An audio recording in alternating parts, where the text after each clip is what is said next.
If there is one of the things I admire in the Philippines, more especially in the Catholic Church, is the Simbangapi. In my place in Kenya, we only have a Triduum. That is to say, only 3 days novena. But here in the Philippines, we have 9 days of preparation, preparing ourselves to receive Jesus Christ, the light of the world. What a beautiful experience that we have as Filipino people. What a touching experience that we prepare for the Lord in a way that together with others we became one in Christ. We are living in a world where everything seems to be falling apart. They are not in the right way that we expect. And we feel sometimes that we are abandoned by God, and God has left us to suffer, and we feel that our lives has no meaning. But there is a message of hope that we get from our readings today, and the message is a promise of a new King, Emmanuel, God with us. God Himself coming down to meet us wherever we are. God coming down in humanity to share with us and experience what we are going or what we are undergoing through. He takes this initiative to restore our disappointments, our broken relationship with God, our sorrows and our fear and our loneliness. He is the one who brings us closer to God even when we feel that we are abandoned and left alone. In the first reading, we have Prophet Jeremiah giving hope to the people of Israel. He was talking to them because they no longer found meaning in God and their religious worship, because there were evil kings who misled them, kings who did not obey the ritual of worshiping the true and one God.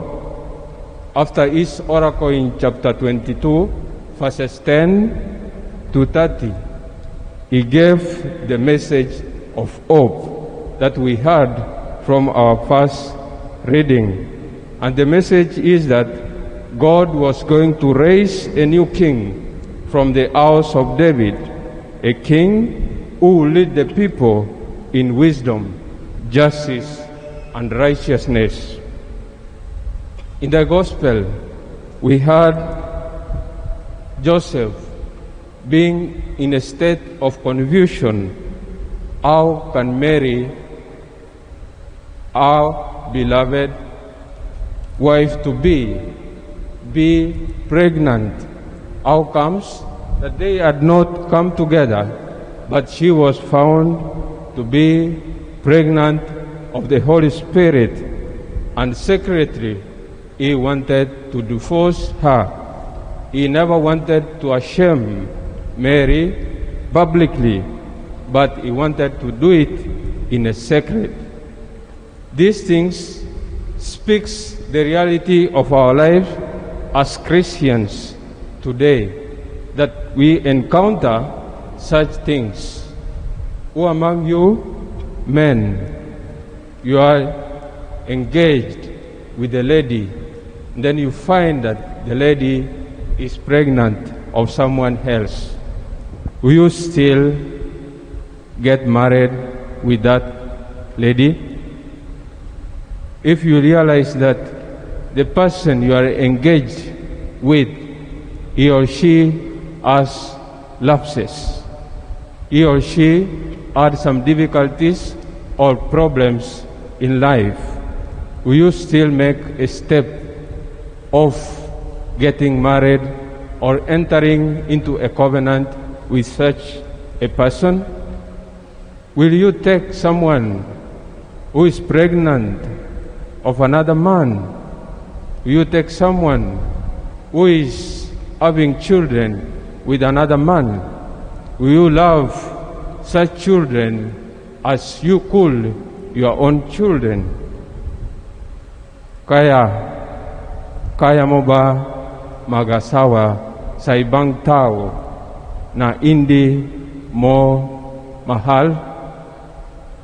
Kaya mo ba magiging asawa sa tao na buntis sa ibang tao? This is what we experience. And Joseph himself, he was not ready to take Mary because he realized that Mary was pregnant. He was not ready for it.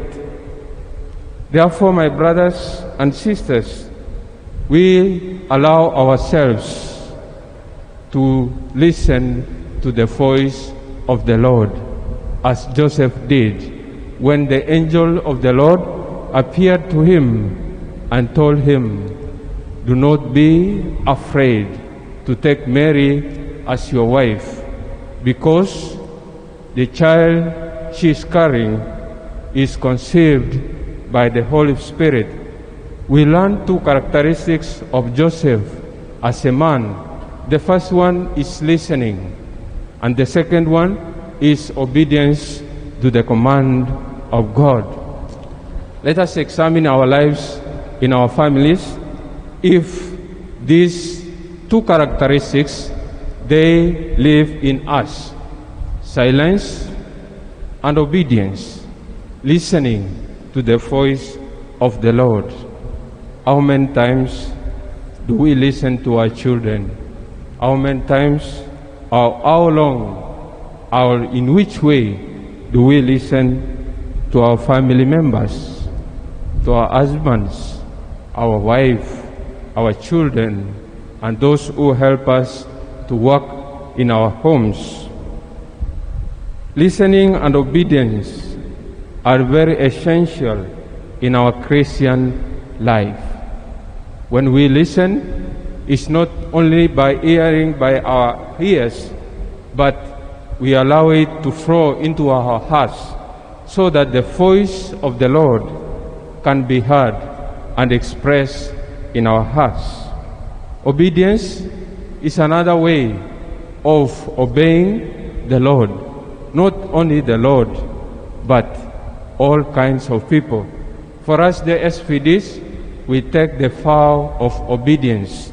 That is to say, wherever you are being sent for mission, wherever you are being told to go, you do it. Why?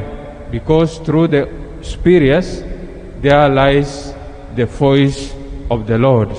The same way in our families, we can apply these two characteristics. My dear brothers and sisters in Christ, the message for today is preparing ourselves to move from the darkness to the light.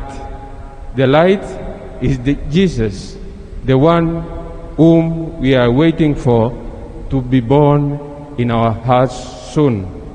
Therefore, let us allow this darkness to go and welcome the light who is God himself, who has come down in form of Jesus, in form of human, so that he can experience with us, he can live with us and bring us to the Lord.